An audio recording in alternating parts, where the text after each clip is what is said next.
Keşiralar vatandaşlar. Benim ağzım, benim kallam çeçilip duruyordu. Başta sizlerge yetkizgen liksiyagi münasebetlik nime uç bu dep kallamdan çıkmaya vatıdı vatandaşım. Ben sizlerge doğru liksiyelerini sözlep boğan aynı çağda. Bugünkü islaha 2022 yıl 3. ayının 29. günü vatandaşım. Meyede tününkü liksiyimizi silik köydüğünler, bir cümle dikkat kıldığınlar. Nimdeydi? Bir neçe 10 min Uruslar yaşavatıda, Kayada, Hazır, Şincan'da. Yani müstemlik Uyguristan'da bir neçe 10 min Uruslar yaşavatıda. Rusiyaliklerinin okşaş qarindaşlarına qoğdaşnamıda Cumhuriyet Partiyasının işki işlerine aralışının aldığını elişimiz lazım. Bir cümle Cumhuriyet Partiyasının da elinipti. Eğer cümle Cumhuriyet'in işki işlerine aralıştı degen bolsa demek bir yerde Rusya Şincan meselesiyle Uyguristan meselesiyle aralışamdı dem. Bu 9 türlük 9 maddelik fikir talepinin seviyesi yoki hozirgi siyoset seviyesi, hozirgi vaziyat seviyesi intayin yuqori vatandaşlar. Shunga qaraganda buni sobiq vazir Jo'ronji men yozdim deb e'tirof qilamdi, qilmamdi ikkinchi gap. Bu Vol ko'chasida e'lon qilingan xabar ekan Amerika matbuotlarida. Shu bu yerda nima debdi deysiz, shunday vaqtda hozir Şinjan'da yana bir necha 10 ming Uruslar yashayotidi.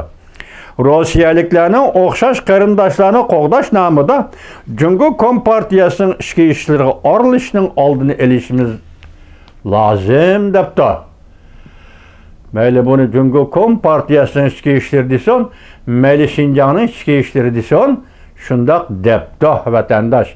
1962 yılı İliçöçek vakası Rusya Cumhuriyet iki devlet birleşip payda kılgan İliçöçek vakası aralıqda men sizlerge Türkiye'den elip gelgen kitapını görüştüp durup söz dedim. 62 yılı 5. ayda degen çisla enek emas.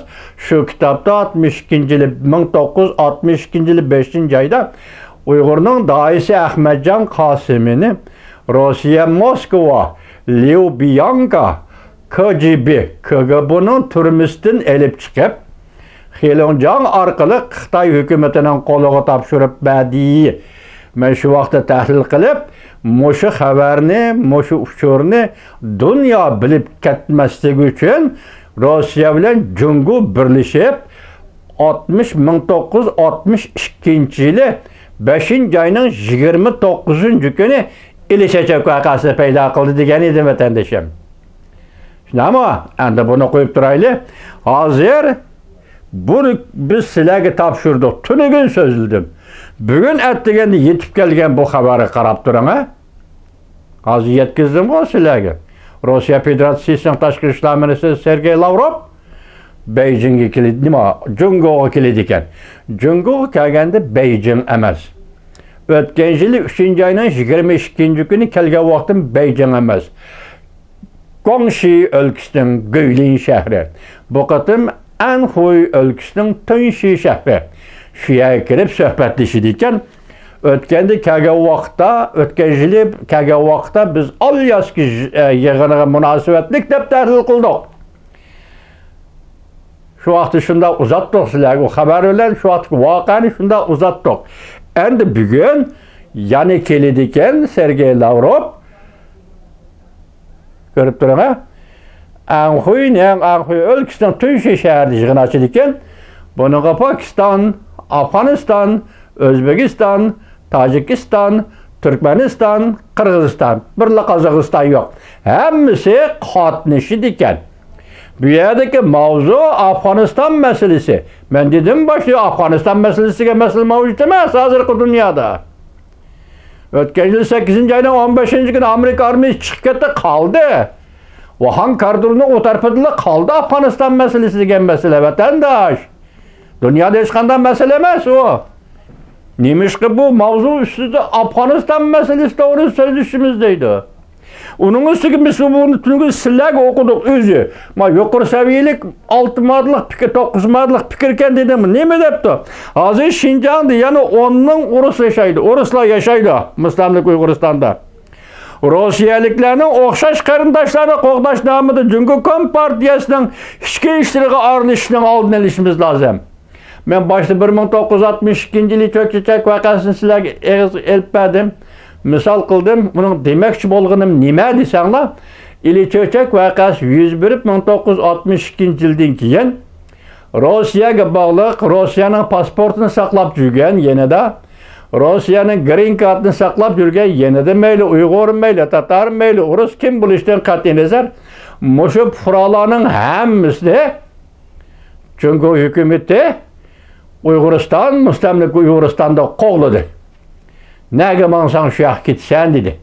Shu vaqtida Ruslar Uyg'uristonda yashayotgan Ruslar va ularning provodkillari Xitoy bilan qo'shilib bola chaqalar qo'ygan provodkillari hammasi degidek birisi qolmay Avstraliyaga grajdan bo'lib, ko'chman bo'lib chiqib ketdi.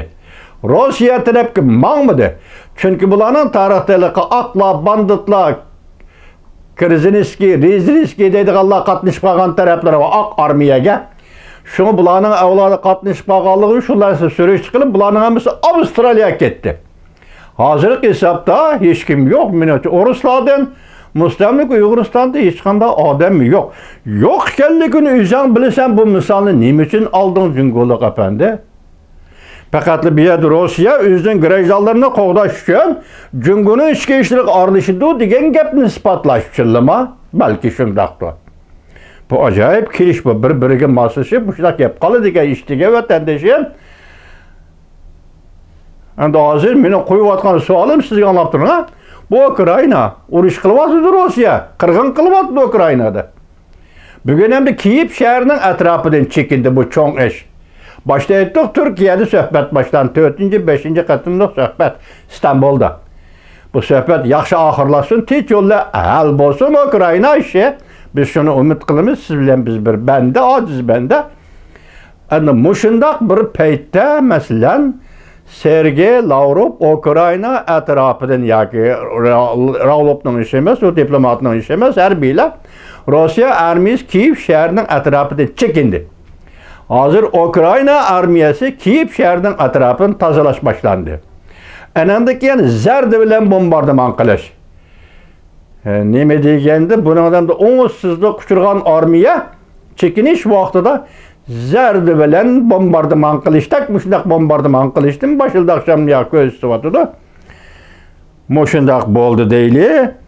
Ukrainada urush bo'lyapti, qiziq ish. Sergey Lavrov tashqi ishlar ministri Rossiya Federatsiyasidan yugurib kelib Jungoda O'rta Osiyodagi 6-7 davlatni chaqirib Afg'oniston masalasi to'g'risida yig'in ochdi. Ulgurolmaydi vatandosh, bunday ishlar qiziqishim bo'lmaydi, diqqatim bo'lmaydi. Ish masalaning eg'ir Ukrainada va Afg'oniston bilan nima ishi bor Rossiyaning? Bu qiziq ish. Islarda bormi? Boshda aytdim. Hindiston, Afg'oniston, Pokiston. Jungoning ministri Wang Yi ziyorat qilib qaytib keldi. Balki shunaqa aloqador bo'lishi kerak. Endi mayada sizlarga yetkazgan ikkinchi batdiki, masalani sizlar qanday o'ylaysizlar? Masalan, Rossiyaning bir necha ming odami Uyg'uristonda mustamlik Xinjiangda yashaydi. Shu Rossiyaning o'zining grajdanlarini qo'g'dash nomida burayinga aralashishning oldini olishimiz lozim. Bu nima gap? Ma shu ata 31-islar keldi ekan, beshim qayib ketdi, meni kechiringlar vatandoshlarim. Hozir mishlikchilar sizlar so'zlayotqicha mening kallam bu nima ish degan narsada qoldi. Mening bir umidim vatandoshim Prezident Vladimir Putin bo'lsin, tashqi ishlar ministri Sergey Lavrov bo'lsin. Men ishonamanki, balki kechikib qolsa-mu, Uyg'uriston masalasi Ikkinchi dunyo urushining oxirgi yillaridagi xalqaro yig'inlar bo'yicha Xitoyga qanday qo'shib berildi, qanday sotildi. Bu arxivni achish kerak, ochadigan vaqt keldi. Ayni vaqtda Azaniya, Estoniya davlatlarining shunda arxivni 89-yili 5-oyda Rusya itiraf qilib, bu Stalinning shaxsiy ishi, davlatning ishi emas dedi. 89-yili arxivni echib etdi. Materialları çekib etdi. Şunu bilan Baltiq bo'yidagi 3 davlat Azaniya, Estoniya mustaqil qurgan davlatini asli keltirish, ya'ni 1918-yili e'lon qilgan mustaqilligini asli keltirishning xalqaro siyosat asosini tepib oldi va shuniga tayinib o'tirib birinchi bo'lib sobiq Sovetlardan chiqib ketganligini, ya'ni mustaqil bo'lganligini, mustaqillikni asli keltirganligini bu 3 davlat jakoladi.